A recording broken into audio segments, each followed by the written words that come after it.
Hi, thank you for joining me. Today we're going to do a review of the PlayStation Vita game Monster Monpiece. This is a somewhat notorious download-only title for PlayStation Network that was published by a recently established international branch of Idea Factory. And at its core, this is basically a card game, a card battle game. It's in the sort of the rules and the style, it reminds me a lot of Magic: The Gathering. Granted, that's one of the only collectible trading card games that I've played, and it's been a long time. It's probably a good 15 years since I've had my hands on that game. But the other feature of this game is that all of the cards are sort of representations of like kind of female, sort of cute moe illustrations of sort of like female versions of monsters. So you're talking sort of the classical sort of mythological and Japanese monsters. We have things like chimeras and slimes and dragons and all of that kind of stuff in here. So this has kind of a typical JRPG style or visual novel style, story mode, sort of the main single player campaign here. You've got the kind of talking character portraits, and you just kind of advance through the story, and it takes place in several regions of Japan. The names are changed ever so slightly, but they're very obviously based on real regions in Japan. The main story is kind of an origin story where the gods created man, and then became displeased with them, and so they created these monsters, and then man almost got wiped out, so they did something so that the monsters and man would get along a little bit better. So you have basically the like man can control these monster girls. So here this is the main character, May, and she's going to school to like be a monster trainer. And she's partnered with this other monster here, Fia, I believe. And here she's actually going through. This is kind of in the latter half of the game. You go through and you're awakening these spirits of these other gods. But essentially, this is how the battles go. A lot of times there's a battle condition which you can set if you'd like to get more, a chance for more points. And we'll talk about that a little bit more. But beyond that, you're laying your cards in this field. You've got basically 3x3 grid for each side, and then there's one strip of like 3 spaces, kind of this neutral territory in between. And the strategy is really around how you're going to get your cards to the other side of the board, and they'll attack the headquarters of your enemy once they reach that last square. So honestly, as I was playing through the single player, I think as you're getting the cards and you're sort of forming your strategy, it seems more and more like there could be all kinds of possibilities for maybe how you construct your deck and what kind of strategy you use. But I think as you play along, you end up sort of narrowing it down more and more to just a single strategy, with maybe some slight variations to it, that seems to be the one that works. Now, one of my friends is playing this game with me, and he has hit upon kind of the same strategy, so I sort of wonder exactly how varied the strategies are that you can use in this game and really be successful. But as you can see here, you have different types of units. You have ranged units, you have sort of melee units, you also have healers, and the rules, I think are pretty interesting. There's a lot of little subtleties to it where, for instance, all of my whole deck here is yellow. So every time you place something on the field that is of the same color, in this case mine are all yellow, you will get a small like mana bonus when you first put like the second in a row out, and when you put the third in the row out, you'll get a big mana bonus, and you'll also get a bonus to the attack and defense, like the hit points of all of the cards on the board. So so that can be extremely useful. You also have the characters kind of races here. That's a slime. It's a hybrid style. There's also like birds and demi-humans. There's dragons, and these are all just sort of like a class of characters. There's fairies. I forget what they all are, but anytime that you have the classes the same, you can combine them together and in a fusion. So you can see there's a little star on I think 2 of my characters here. Actually, I just did a fusion with that fairy there. I think you can only fuse the characters once, but that'll basically add the stats, the hit points, and the attack from the character you're fusing to the character that's already on the board. It's one way that you can, it's kind of like placing a character in the enemy's territory. It's really the only way you can play a card to enhance something else in the enemy's territory. Otherwise, you can only place the cards in your own territory. You can see, each of the characters has a mana pool. It costs mana to put the characters in, and then the characters also have like abilities which are called potentials, and I think they also have like another class of ability, but honestly I was always a little bit confused about that. Here you can see we got an S rank, which is good. Double S I think is the highest, and you get some points. You get rub points, and you also get I think just money from beating the battles. So we'll talk a little bit more about some of that stuff later. So yeah, just more of the story kind of stuff here. Like I said, kind of typical fare.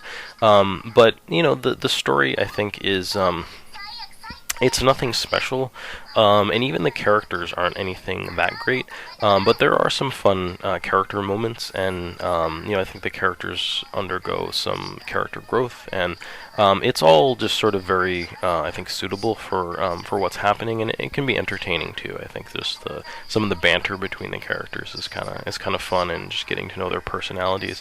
Nothing where I really fell in love with the characters a bunch, but definitely some cute scenes and just some fun stuff. So I guess the other part of the game that you're going to be doing is when you win battles. Also, if you do really well, especially if you get like S or SS. I didn't win any cards that time, but sometimes you'll win a pack of cards. And this game is really sort of traditional collectible card style game in that you get packs, you open them up, and you get random cards in them. A whole bunch of commons, and sometimes you get uncommons. As far as rare cards, it seems like the particularly rare stuff you're going to get more from playing online, or of course there's the option to buy packs with real money as kind of DLC, and I think there's a chance of getting rare cards from that. But it's a little hard to tell. When I was playing this originally, my friend got it too, and so we read online that it's a really good idea to hop onto the network mode and play each other in network battles.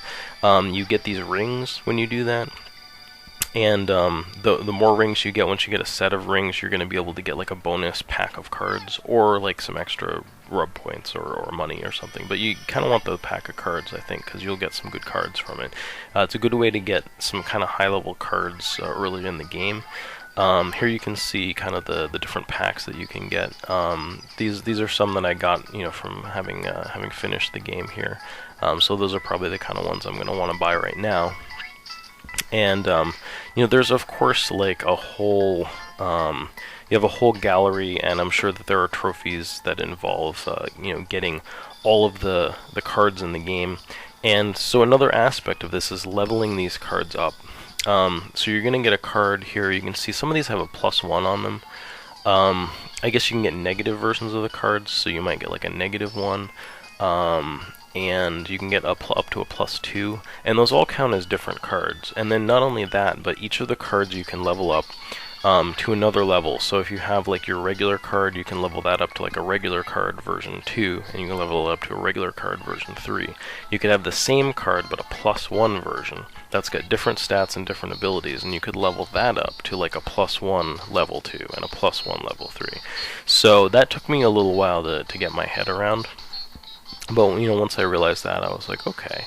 You can see here I'm just kind of going through some of the cards. We've got, there's 4 main colors: red, green, yellow, blue, and like I said, there's a lot of different kinds of stuff, but it's really those main classes. There's one other class I didn't really talk about aside from the sort of ranged melee and fairy, or like healing.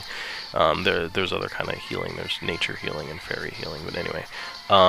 You also have, there's like a buffing class, which has a lot of undead characters in it for some reason, but I didn't use that a lot. That would they tend to have, I think, sort of buffing abilities when you put them into play, and they also are able to like add their attack to the characters that are in front of them. It's kind of very similar with ranged characters can too. So anyway, so this is how you level the cards up. And like I said, this is kind of one of the notorious aspects of the game, because you actually rub the screen and sort of like touch the characters here in sort of kind of obviously sort of stimulating ways, and then you get this first I forget what it is, some sort of ultra love mode, or I'll look it up and so you guys know what it's called, and then you have to like rub the screen sort of vigorously on the front and the back of the screen, which I'll let you come to your own conclusions as to sort of what that motion seems reminds you of. But anyway, so that's how you level your cards up, and I don't really know what to say about that other than it's kind of a joke, I think. I mean, it's funny, haha. Like, I mean, it's obviously juvenile, but I think it's funny. To each his own, I guess. And yeah, so that's kind of how that works.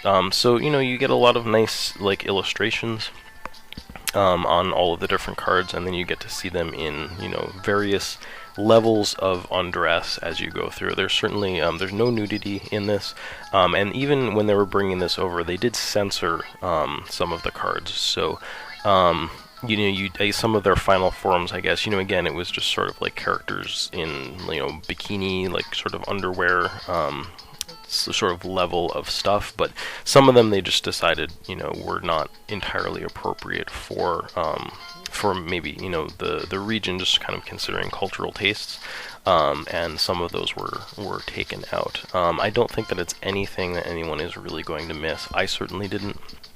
But you can see here, if you go online, theoretically, I guess if these users were available, I could play them online, and I'd actually really like to do that more. This is one of those games where I think going through the single player gets you to a certain point, but it feels like the real meat of the strategy around building your deck and really increasing your skills would have to involve playing against other real players.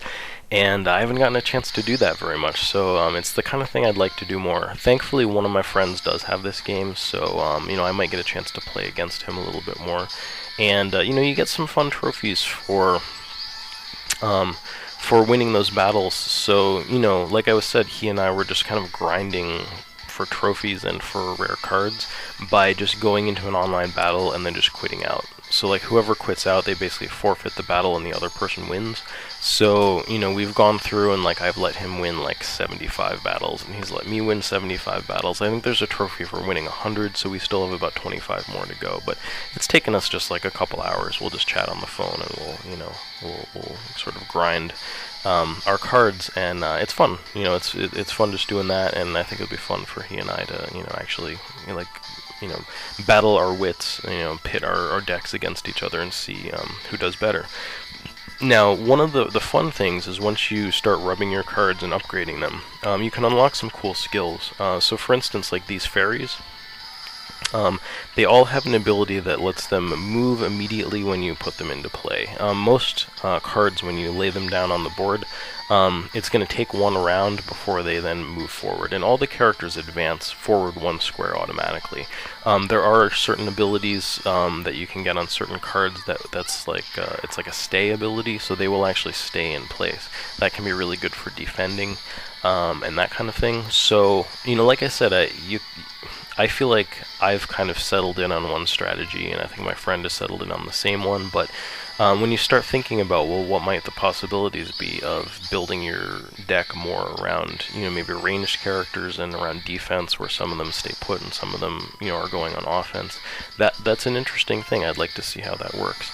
Here you can see the hyper move there, so that fairy was able to move right up with that other character. That's a really good way to sort of have a healer right behind somebody that's advancing, so you can keep them healed up.